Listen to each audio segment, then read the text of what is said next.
Hello folks and welcome to Account Reviews. Today we're going to be checking out an account which is absolutely wild. A member of the community called Eaen is a whale through and through. This account is 3 months old and as you can see it is VIP 8. And VIP 8 means we've spent many thousands on this account to get it to the point that it is, but it's only level 144. When I first was shown this account, Eaen hadn't even beaten Void Campaign because he couldn't even unlock Void Campaign because he hadn't even beaten Normal Campaign because poor Eaen was less than level 130, but had still spent a ton of money. So let me show you where Eaen's spending has gone, because whales are a little crazy. You give them 3 months to spend on whatever, and they don't just spend on events, they spend on anything to make their account strong. Look at this. We have a Natalie and a Vulcan, both at A tier. The Natalia is rocking a whopping Holy Damage Giant Killer Defier A- Awaken with 7,000 in attack. Fully sublimed, and she's Destiny 2. This is a crazy copy. She's got 7.8 million attack. She's not even the main hero. She is a tenant for this Doom Terminator Vulcan. Originally, Natalia was the main hero. She was hard carrying, and she's got some crazy abilities that give healing, and even in her Destiny stuff, she's able to punish people doing a lot of damage depending on the amount of debuffs they've taken. So there's a lot of cool effects and abilities here that really make Natalie super tanky, but also able to do a ton of damage.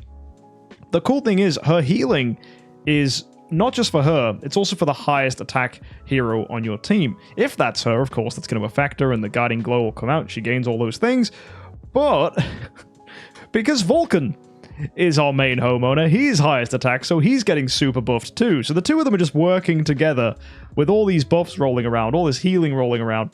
It's a pretty insane combo, and you guys don't need to be told how good Vulcan is. You've already seen it many times, no doubt. He is notorious for being destructively powerful because of weakness disclosure, which increases his damage reduction whilst also ignoring 100% of all of an enemy's defenses, which means his attack totally tears through them, and the more explosions, rays, and freezing pierces you can get, the stronger this attack becomes. So all in all, what an incredible hero, working alongside another incredible hero. And because Natalia is a tenant, that Vulcan is rocking 12 million attack.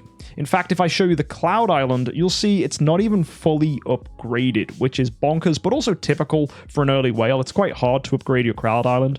But we are level 100 in Natalie's home, and that's all that matters because she is giving us 4.7 million attack, which is huge because she's got 7,000 attack from the Awaken, and all that stuff is carrying over to give us a total of 5.7 million just from the house. So, of course, a ton of stuff is coming from Treasure Train. You can see we've got a 2.5 million attack bonus with a 212 million fixed HP bonus. That's crazy. We've got all damage dealt, we've got crit damage, and if we look at Void Campaign specifically, we've got over 100% of skill damage, armor break, we've got speed, we've got control immunity, there's holy damage, maim, damage reduction, loads of effects coming in here, and the treasure train is absolutely stacked. If you look at some of this stuff, this is crazy. Look at hero token. How huge is this? We're getting 2,500 points, which is giving us enough for 500,000 fixed attack.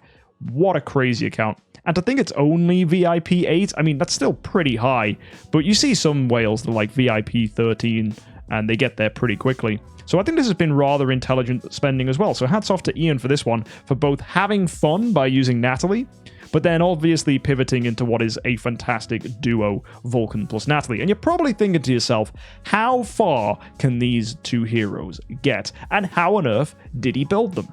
Well, right now, the Vulcan is built with full resonance gear, holy damage and skill damage with a melodic strings.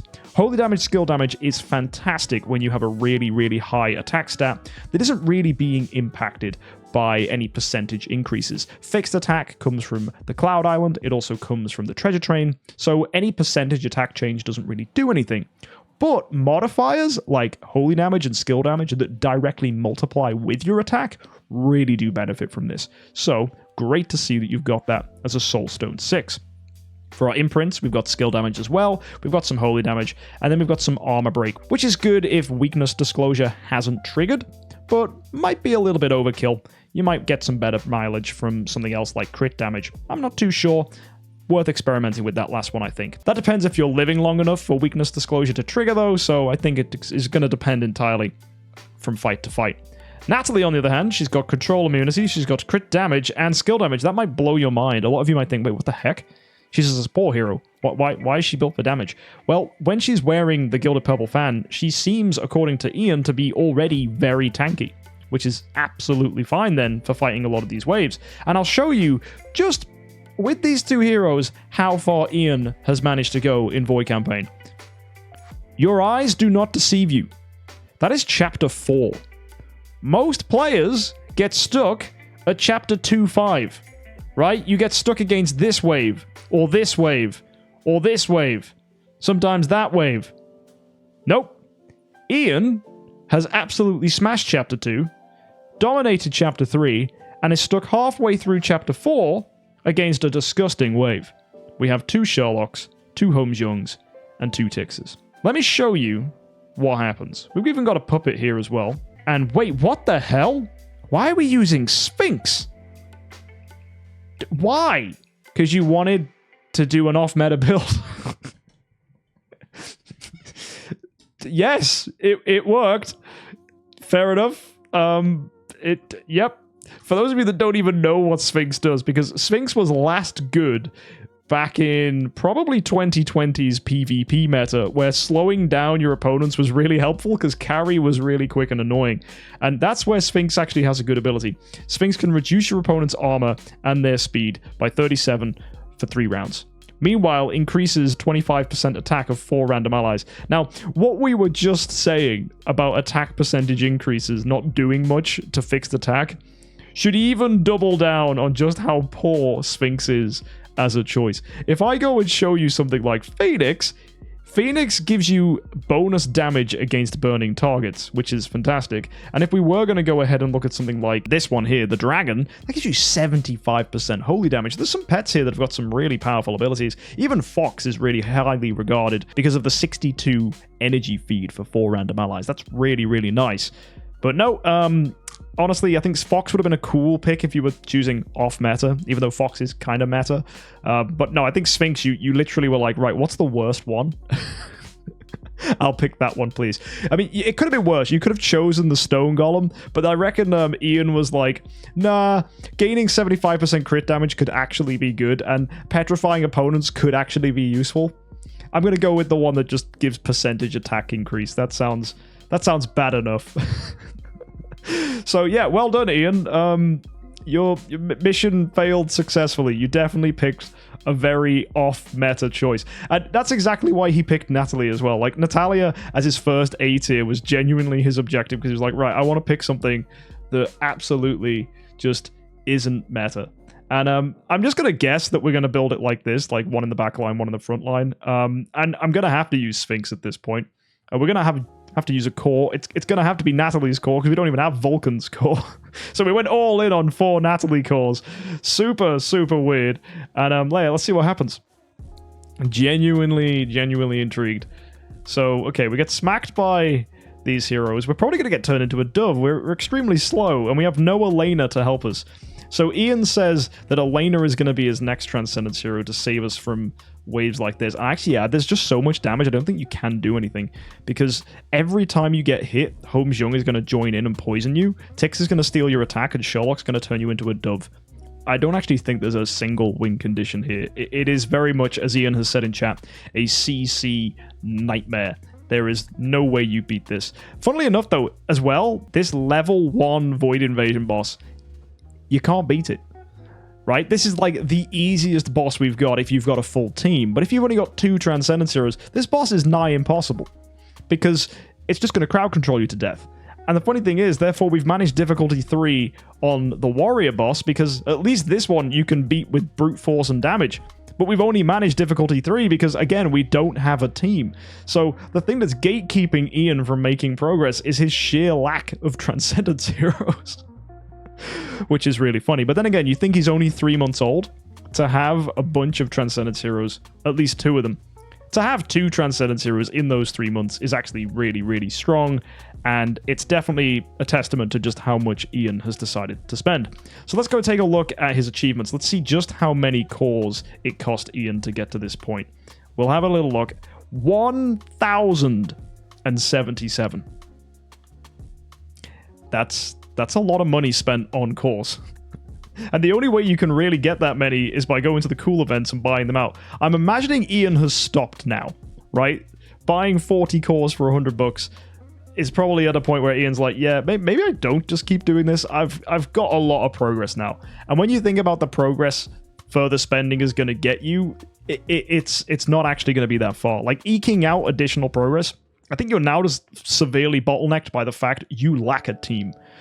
So that's crazy. And you said you only spent $300 on cores during the last Transcendence event, and you haven't spent on cores other than that, except for the Contracts Starry Gem Mall. So you're just going in with Stellars, and then you're buying them from the Starry Gem Mall by converting your Starry Gems. I get that, using the auction house. Okay, that makes a lot of sense. So that's where you're planning to pick them up. That's where you grab them. Are you fully bought out on things here? Okay, so he's fully buying all of the Cloud Island resources. That makes a lot of sense. A lot of whales or spenders will do this. And as well, getting as many of these as you can. Void eggs, it might seem weird, but this also does get you stellar shards. So that's also really, really helpful. And the eggs are super duper useful for the whales, actually. Because if you go into the Gate of the Void, the one thing that's going to bottleneck an early whale is star spawns. Look at that. Because this account is only 3 months old, we do not have a lot of star spawns. And that's a lot for 3 months.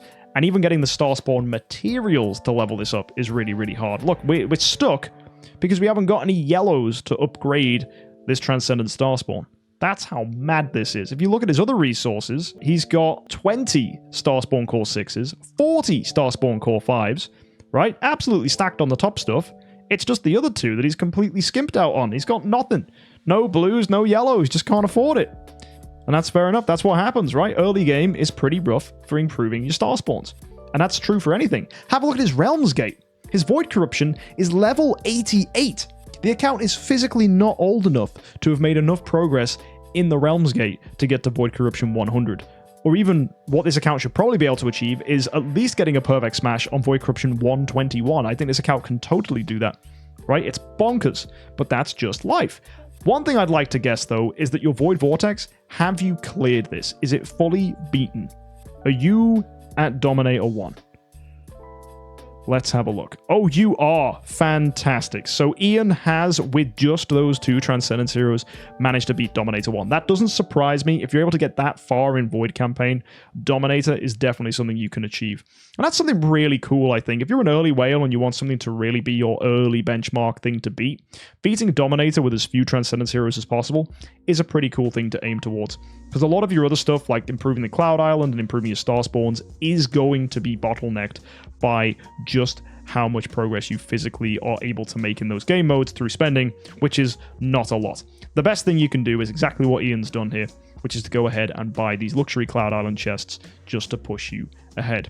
Either way, it looks like Eaen's been paying a lot of attention to the community, engaging with them, and despite choosing poor heroes, has absolutely gone ahead and tried to be as optimal as possible within that boundary. And that's exactly the kind of playstyle I love to encourage. If you guys, I know you can't spend this much money on an account for most people, but if you are wanting to play different and play in an interesting way, you can absolutely do that, right? You can fully try and be as optimal as you can with gaining resources whilst using poor heroes or non-meta heroes, right? And at the end of the day, Vulcan and Natalie is still an excellent duo. You can make progress with both of these together. In fact, there are definitely strategies out there that would argue, actually, that there are, if you are a spender, ways that you can make more progress than people would with a Lord of Fear Aspen and a Scarlet Queen Halora.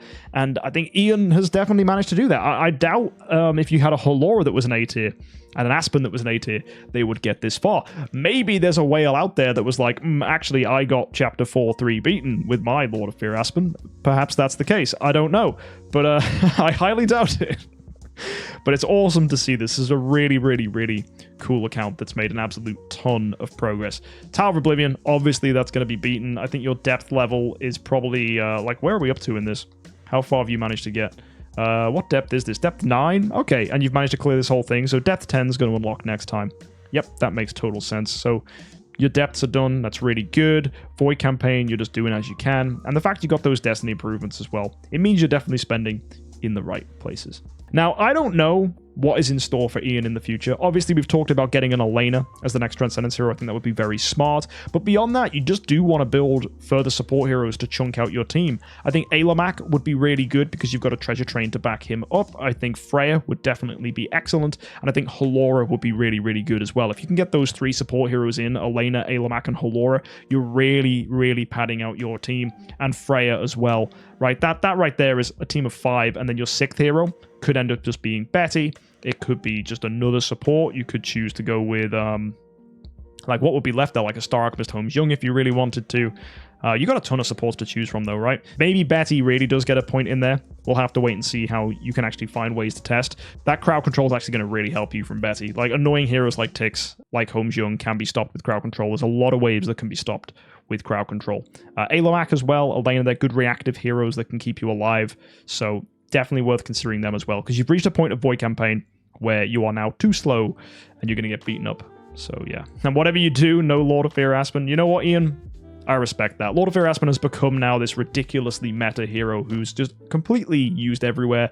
You see how much he costs for an A tier on the auction house. It's kind of ridiculous. So it's funny that Vulcan, despite being the notoriously most powerful hero in the game, still is not considered the most powerful because Lord of Fear Aspen has become such a do-it-all hero. Really interesting to see that Vulcan is considered, you know, not quite the meta hero choice when everyone seems to be all jumping on the Lord of Fear Aspen bandwagon, which is fair enough because Aspen is very, very good.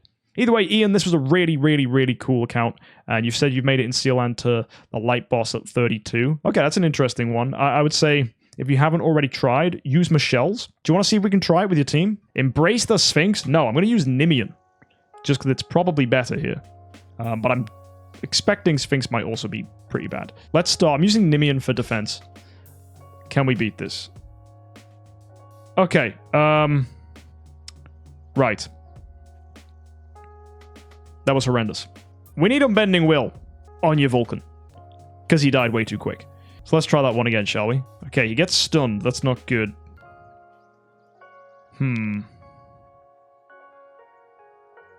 That stun is just too consistent for its own freaking good. Come on, Vulcan. Do an active.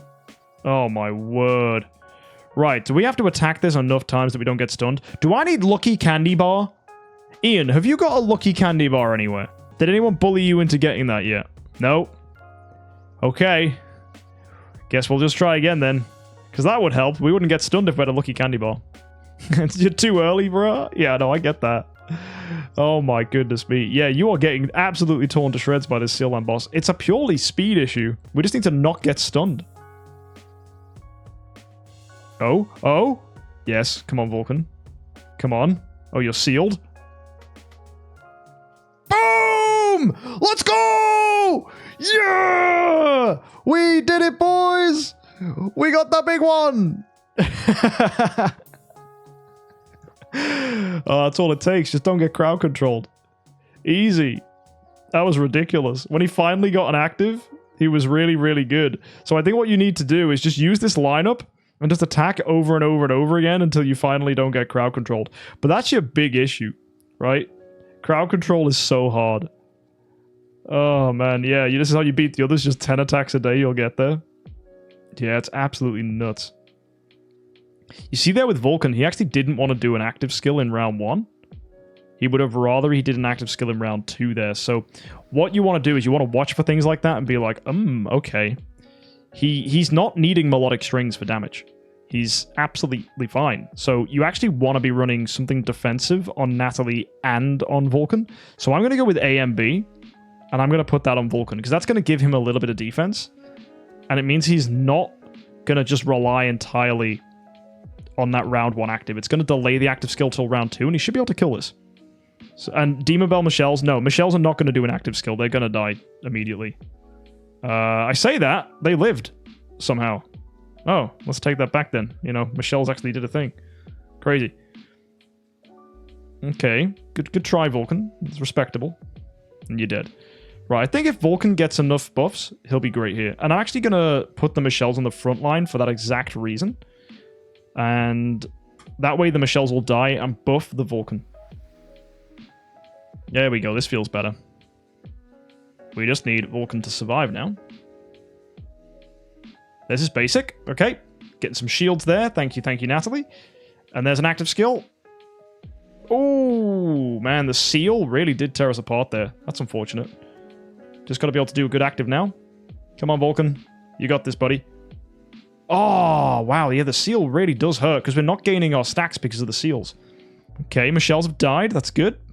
Buff's coming in for Vulcan. Natalie, better give us some shields. There we go. We've got him. Vulcan's now sealed. That's not good. There's an active. Good damage, though. Nice CC coming out there. We should be getting some kills here. I mean, they're all pretty weak. We are very close. There we go, Vulcan. Nice. Oh, but of course the resurrect. Oh, it's so close. Oh, man. Okay, Eaen, I'm not going to waste your attempts because you can just keep trying this day in, day out. But I think that's a typical build you'll be wanting to look at. I think even maybe swapping Augusta's Magic Ball for a Golden Crown would probably be better. Having like something a little stronger with a bit more substance to it as a defensive artifact would probably work in Vulcan's favor here. So one thing to consider might be getting yourself another Splendid Golden Crown. Pray you don't get crowd controlled and then tear them to pieces because that's what Vulcan's really, really good at. Either way, Eaen, absolutely stunning account. Very cool. And you need so many artifacts, it sucks. Yeah, it's just a grind, right? You've only been playing for 3 months. There's not been that many events where you can pick up artifacts. You'll get them over time. And I promise you, things will be really, really awesome. So, folks, thank you for tuning in. If you want to check out more of Eaen's account, let me know in the comment section. I'm sure we'll bring him back in a few months' time to see where he's gotten up to. Hopefully, he'll have more Transcendence heroes. His account will have grown and will have made a ton more progress. But yeah, really cool account. Love to see people doing some really, really weird stuff. But Eaen, I don't like those monsters. I really don't. So maybe get yourself a good monster, right? I know you're building Lion, so that gets a thumbs up from me. But consider someone like Sphinx. Pretty please. Maybe. He won't though, will he? He'll never do it. Either way, I'll see you next time, guys. Thank you for tuning in. Don't forget to subscribe. And of course, have a good week and happy idling.